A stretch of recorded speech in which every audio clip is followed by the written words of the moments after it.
ഇപ്പൊ കേരളത്തിൽ മാക്സിമം ഇതിനെ നമ്മൾ ഒരുപാട് ഇവരെ സപ്പോർട്ട് ചെയ്യുന്നുണ്ട്.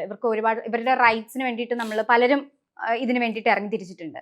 പക്ഷേ ഇപ്പം പല കൺട്രീസ്, ഇപ്പൊ റഷ്യ ആണെങ്കിലും അമേരിക്ക ആണെങ്കിലും ഇവരുടെ റൈറ്റ്സ് ഇല്ലാതാക്കാൻ നോക്കിക്കൊണ്ടിരിക്കുക.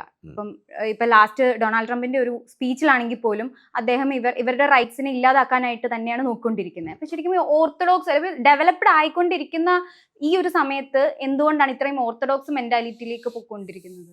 ഈ ഒരു ഐഡന്റിറ്റി ഉണ്ടല്ലോ, ഈ LGBTQ എന്ന് പറയുന്ന ഐഡന്റിറ്റി, അതൊരു പരിധി കൂടുതൽ അത് വെപ്പണൈസ് ചെയ്യുന്ന ഒരു അവസ്ഥ ഇവിടെ ഉണ്ട്. അത് അവർ ശ്രദ്ധിക്കേണ്ട കാര്യമാണ്. ട്രാൻസ്ജെൻഡേഴ്സുമായിട്ട് കണക്ട് ചെയ്തിട്ടുള്ള വിഷയങ്ങളാണ് കൂടുതൽ അത് വരുന്നത്.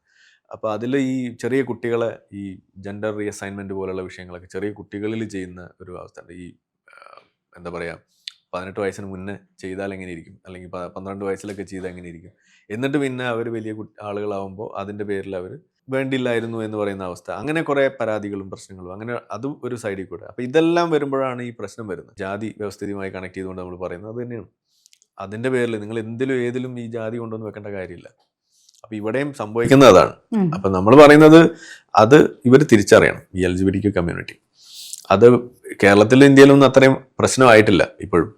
പക്ഷെ ഭാവിയിൽ അതും ഇവിടെ സംഭവിക്കാം, ആ രീതിയിലേക്ക് പോവുകയാണെന്നുണ്ടെങ്കിൽ. ഇപ്പൊ LGBTQ+++ എന്ന് പറഞ്ഞ് കുറെ അധികം ജെൻഡേഴ്സ് വന്നിട്ടുണ്ട്. അപ്പം ശരിക്കും ഇപ്പം ആളുകൾ പറയുന്നത് സെക്സ് എഡ്യൂക്കേഷൻ എന്താണെന്ന് കൊടുക്കാൻ പറ്റാത്ത ഒരു സിറ്റുവേഷൻ വരെ എത്തി നിൽക്കുന്നു എന്ന് വരെ കേൾക്കുന്നുണ്ട്. അതാ പറഞ്ഞ, അങ്ങനെയൊക്കെയുള്ള വിഷയങ്ങൾ ഇതിലേക്ക് കടന്നു വരുന്നുണ്ട്. പക്ഷെ അവരുടെ നാച്ചുറൽ ആയിട്ടുള്ള റൈറ്റ്സ് അത് സംരക്ഷിക്കപ്പെടുക എന്നുള്ളതാണ് നമ്മളുടെ ലക്ഷ്യം. അതിന് ഏറ്റവും മിനിമം വേണ്ടത് ഹോമോഫോബിയ എന്ന് പറയുന്ന സാധനം, അതുപോലെ ട്രാൻസ്ഫോബിയ, അതിനെതിരെ നമ്മൾ പറയുന്നുള്ളതാണ് നമ്മൾ ഏറ്റവും മിനിമം ചെയ്യുന്നത്.